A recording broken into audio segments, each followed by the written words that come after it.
Hello, I'm Jake and welcome back to my automotive channel. Today we're taking a look at my latest car. This is a 1998 Renault Megane Classique. It's a 1.6 petrol. It's an Elise RT model. They've done several different models of them, a bit sportier one you could get as well, which was quite nice. This is not the hatchback, this is the Saloon. Now the hatchbacks are becoming quite rare in the UK, however the Saloons are even rarer. Now this is one of only 6 left on UK roads, and we believe this is the only blue one left on the UK roads. Now I will apologise, it's filthy. I've been using this car for 2 weeks non-stop, nearly every day, just going backwards and forwards to the shops, going out with my partner and our baby, and it's been perfect. It really has been perfect. It has not missed a beat. Now the guy I bought this from, he'd done several road trips in there and he was really shocked to find out someone else was actually very interested in the car, being me.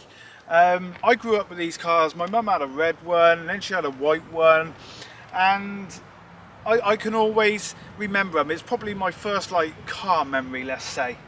But here it is. I don't know the exact colour. It might be a midnight blue, but I gotta go through the colour charts and everything to see the exact colour. There is some bird poop on it at the moment. I do apologise for that.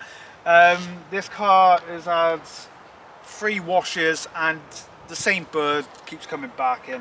I'm guessing he doesn't like Renault. I guess he was fine with the Porsche being on the drive in the Chrysler New Yorker, but he doesn't like Renault. But what we're going to do is I'll take you around the car, show you some of the things that he's doing, show you some of the things I absolutely love about these cars. And then we'll go out for a drive and just, you know, I'll explain what it's like to drive a modern classic. This is a modern classic and it's one of my favourite cars out there. Now let's just take a couple of seconds to admire the aggressive look of this Megane. It really is a lovely front end on a car. Now let's start with the body. There's a few rough marks like around the bumpers. I do need to get this lens replaced. You can get them actually quite easy. We were recently in France and we did actually try to find the breakers over there to see if we could find any of these Classiques, because they are still about in France quite a bit, but no luck. But the overall body is very good, especially at the front of the car.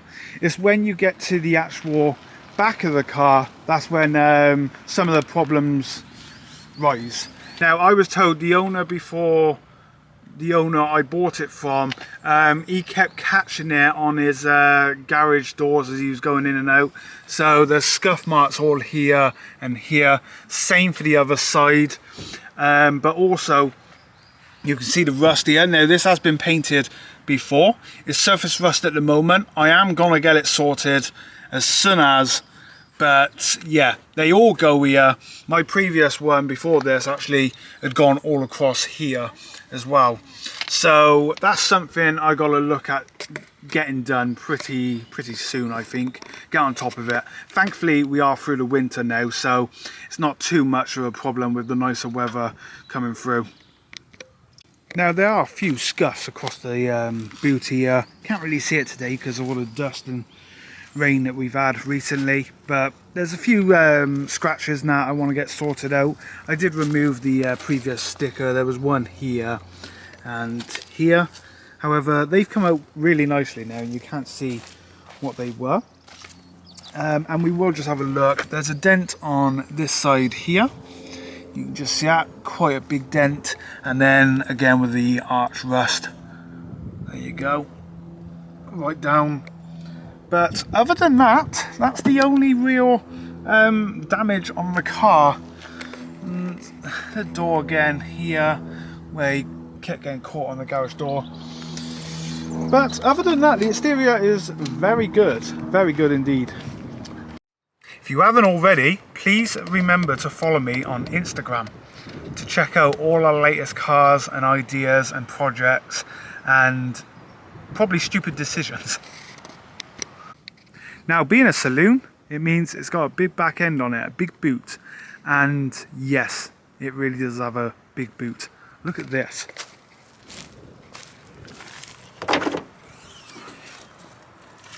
plenty of room for our pram, plenty of room for a bottle of wine and some window cleaner, and even our steering lock. And we still got room for bags of shopping. If I wanted to, I could put this part of the pram on here and we'd have all that space, and it goes right back there to where the jerry can is. That is a decent sized boot. Another thing I just got a note here, a proper car aerial. Now, for those of you who grew up in the 80s and 90s, yes, the aerials, they were this big. Now let's talk about the interior, because interiors are my favourite part of a car, and it's always very nice to get a perfect interior. And this one is absolutely perfect. Does need a bit of cleaning. We'll get the vats on it and everything, get that all sorted, but it is very good. We recently got the original cassette working, which is always nice. So I had to dig out my cassettes and everything. But yeah, we got that working. It's really nice to have a cassette player working. Even the gator, like the gator and the gear knob, is perfect. And the steering wheel, you know, it's not grimy. Our recent Scenic that we just sold, the steering wheel was terrible, and one of the first things I'd done was change the steering wheel because it was just so grubby and horrible to touch. Also a full working electric sunroof, which is really nice, and plenty of room in the back for our baby seat, which is always a bonus. And you can see there we got the toy hanging from the center seat belt, which is handy. And these interior lights you see on the roof, they do work, which is again always nice. Well, here we are. So I'm driving my Megane now, driving through the lovely Forest of Dean, trying to avoid as many potholes as possible.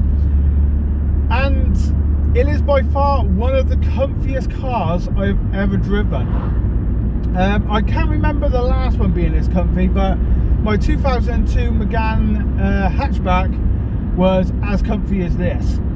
It's just lovely to drive. It takes the road smoothly. There's no, you know, mechanical problems going on, no knocks or bangs from the shocks, which is always a bonus. It's just really comfy to drive.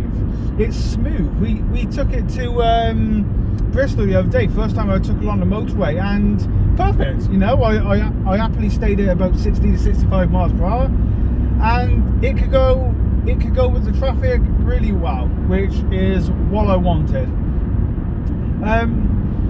It's perfect. It is absolutely perfect.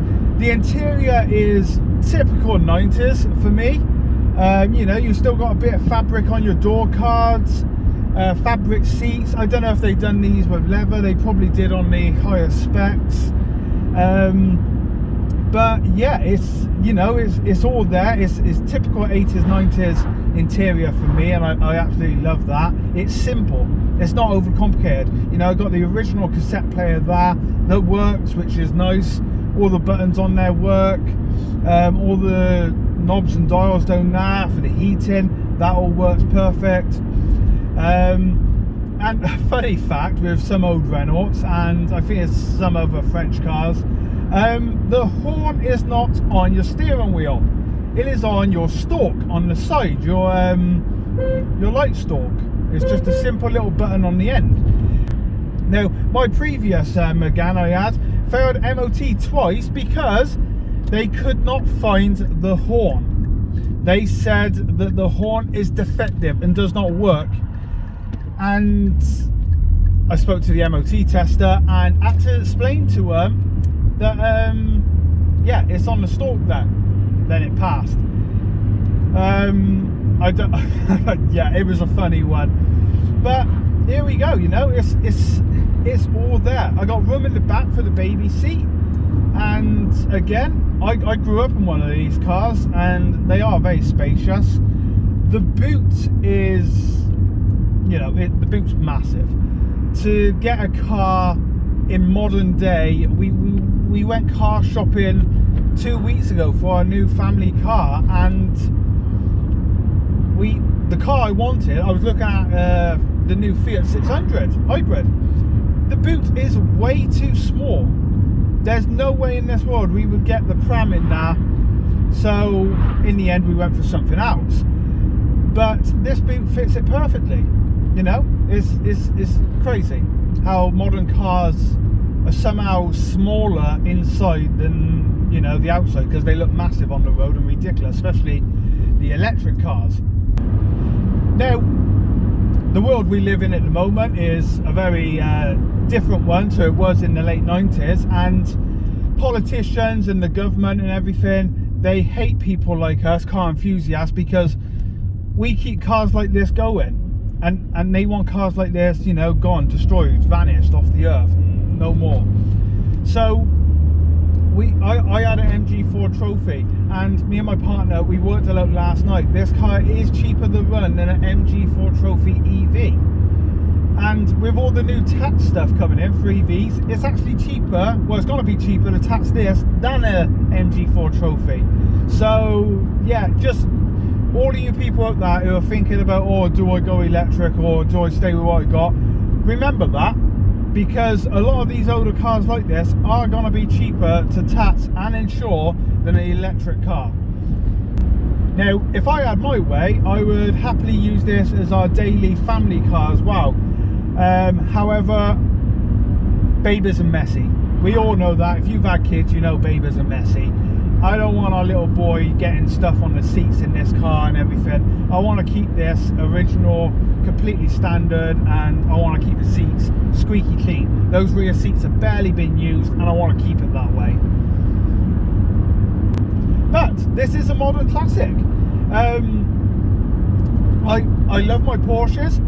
You all know, if you subscribe to my channel, keep up to date with me, I love Porsches. I've had two 911s and they've been fantastic cars. But old 90s saloon cars get me more excited than a Porsche 911. And I probably can't explain that to you, because you're probably thinking, it's a Renault.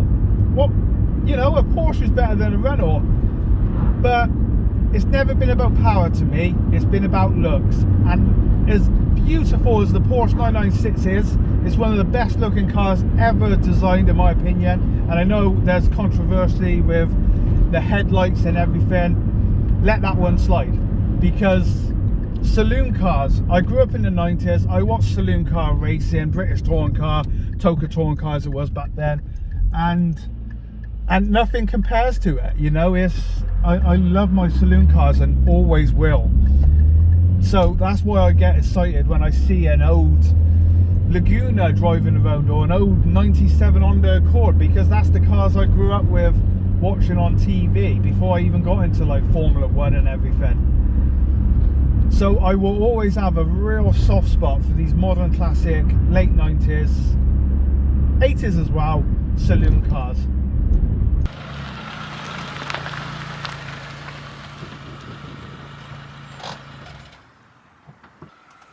Well, there you go, guys. I hope you enjoyed this video, taking a look at my Renault Megane, and I can't wait to share more on it very soon with you all. Please remember to hit that like button, please remember to subscribe, and we'll be bringing more of the Renault Megane very soon to the channel. Bye for now.